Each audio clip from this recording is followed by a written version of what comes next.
You love this game. I mean, love it with your whole heart. Because if you don't, let's not even bother. Let's not open that door. They're just going to slam it right in our face. Most people are missing something because they don't know who they are. They never examine themselves. They've never done this experiment on themselves. You create your own self. There's so much in you that you have not unlocked. What are you becoming? And if you go to work on it now, sure enough, in a very short period of time, you can take on a new direction to become the kind of person you want to be. There's a very important question to ask, and the question is, 10 years from now, you will surely arrive. And the question is, where? And you're gonna fail, and you're gonna fail, and you're gonna fail, and you're gonna fail, and then you're gonna win. And that's life. Life without those challenges, it's just existence. Don't just exist. Go live. People that are hungry have zero excuses for not pursuing their dreams. And they come back again and again and again. They operate like Willie Jolly, who said that a setback is a setup for a comeback. I've got a saying, if life knocks you down, try and land on your back, because if you can look up, you can get up. Not every single day is going to be this killer day. Sometimes I wake up and I feel great. Sometimes I wake up and I'm like, everybody, I want to burn this motherfucker to the ground. But here's the difference. When I feel like that on the second day, I wake up and you know what I do? The same shit I would do on the days that I feel great. In life, people don't burn out because of what they do. People burn out because life makes them forget why they do. But when the purpose is intact, when the mission is intact, when it's about something greater than themselves, the opposition, and adversity, and the challenges are part of the journey. That's what life should be, is a mission. That's what gives your life purpose and focus and drive and ultimately satisfaction. This is how you know you're not living in your gift. If when the alarm clock goes off in the morning and you ain't happy about it, you ain't doing what you want to do. See, you fighting upstream. You're going against what God created you for. If your job makes you sick to go to, if you're unhappy with waking up to go to where you got to go, it's because you ain't living in your gift. I never knew that the way people described you would become a prison until they did it. You are at your best when you are authentic to your core, and you have to be what you are, not what they call you. And what happens in life as we evolve as a person, we cannot allow ourselves to be incarcerated by anything that people would describe us with, because we limit then what the Holy Spirit can do in your life. Find a thing you like. Try to find a thing that you really enjoy. Try to find a thing that you're passionate about. Like an activity. Yes. For me, early on, it was drawing. It was illustrations. It was comic books. I wanted to be a comic book illustrator. And then it went from comic book drawing and illustrations to martial arts. Time is not the main thing. Time is the only thing. What it is that you're doing with your time today. You know what? If you look at it, if you really look at it, all of us are basically the same.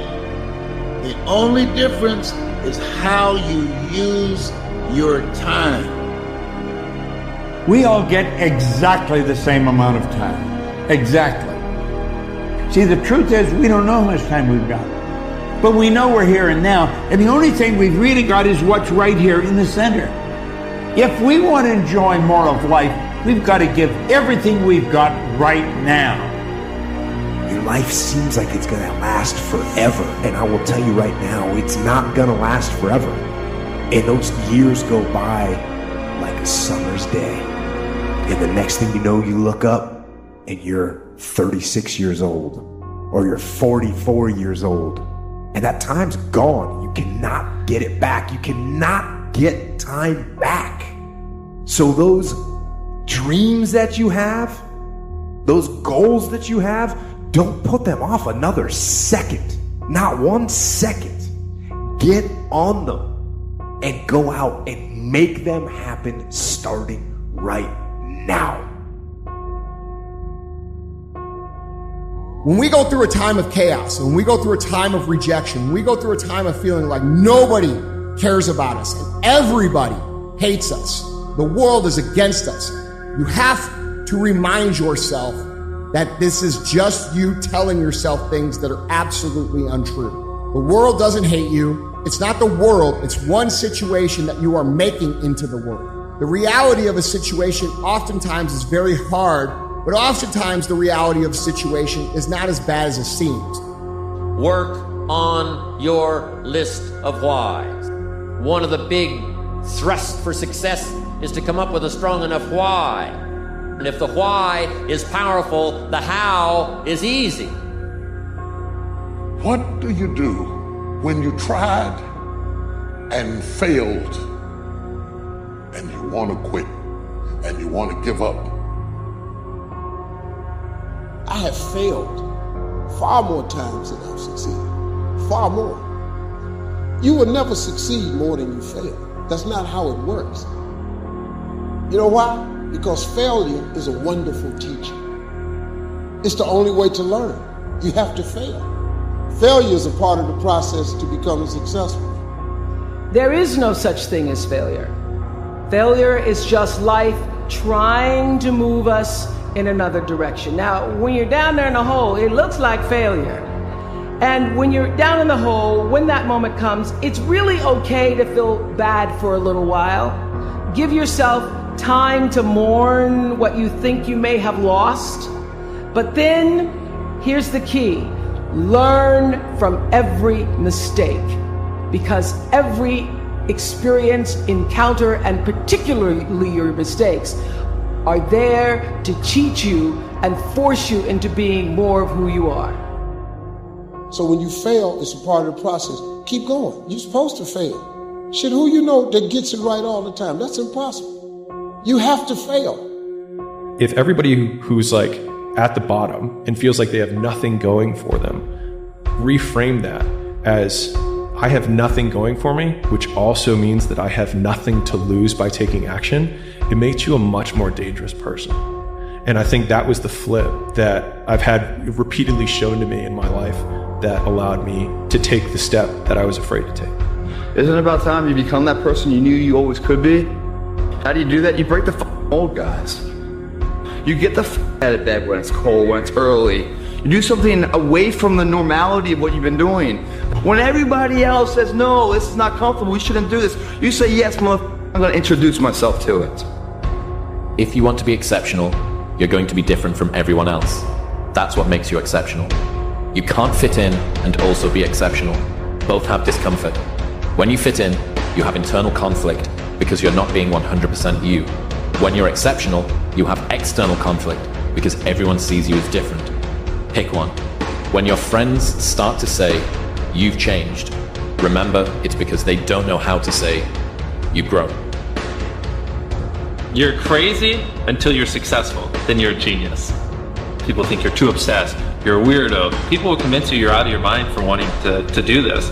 But then once you're successful, they're like, yo, your drive, your tenacity was great. But it's like, yeah, well, where was that back then? I think you're crazy until you're successful, then you're a genius. It's not about the running, the swimming, the push-ups, the sit-ups. It's about what those things do for your mentality. You don't get better on a daggone couch. You get better by coming out here and getting the fuck after it every daggone day.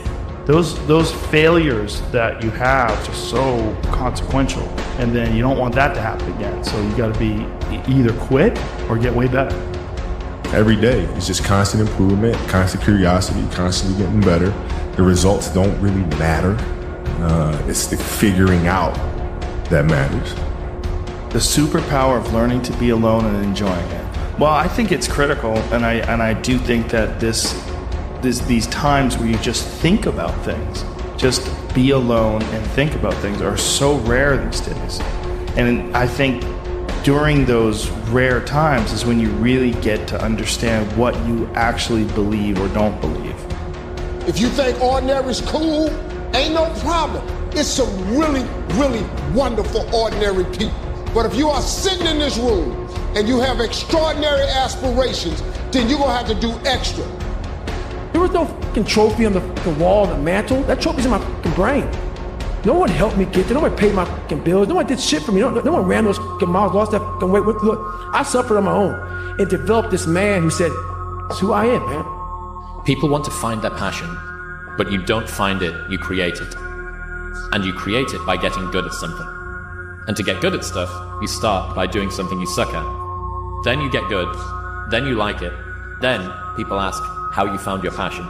Answer, by starting when you sucked and not giving up. You have to achieve failure. You have to take it that far. Nobody wants to go that far. It's too scary. But you know something? I got news for you. That's where winning is. The problem is, you ain't never felt no pain before. You're soft. It's a soft generation. You quit on everything. I dare you to take a little pain. Life. One life. That's all you've got. And regret, in and of itself, it's worthless. It does nothing for you. In fact, the only valuable thing in regret is the lesson you learned, the knowledge that you gained. But walking around filled with regret gets you nothing. People want the flame, but they don't want to touch the fire. Are you willing to put aside the things that aren't as important to you at this particular moment? Most people don't want to go to that extra mile. Most people don't want to find that extra because it sucks. It's miserable. It's lonely. Obsession's gonna be talent every time. You got all the talent in the world, but are you obsessed? Is it all you ever think about? Let's face it, it's you against you out there. When you walk on that court, you have to think, I am the best guy out there. A person's strengths are often their biggest weaknesses. And so that also means that their weaknesses can be their strengths. You can study the plan, you can change your life, you can grow immensely in the next few years, you can make your dreams come true, you can build a financial wall around your family nothing can get through, you can become healthy, you can become powerful. Why not you? You have to open your mind. You gotta free your mind so that you can learn and make real progress. There's so much opportunity on the other side of being willing to persist for an extended period of time on the correct path without getting positive reinforcement from your environment.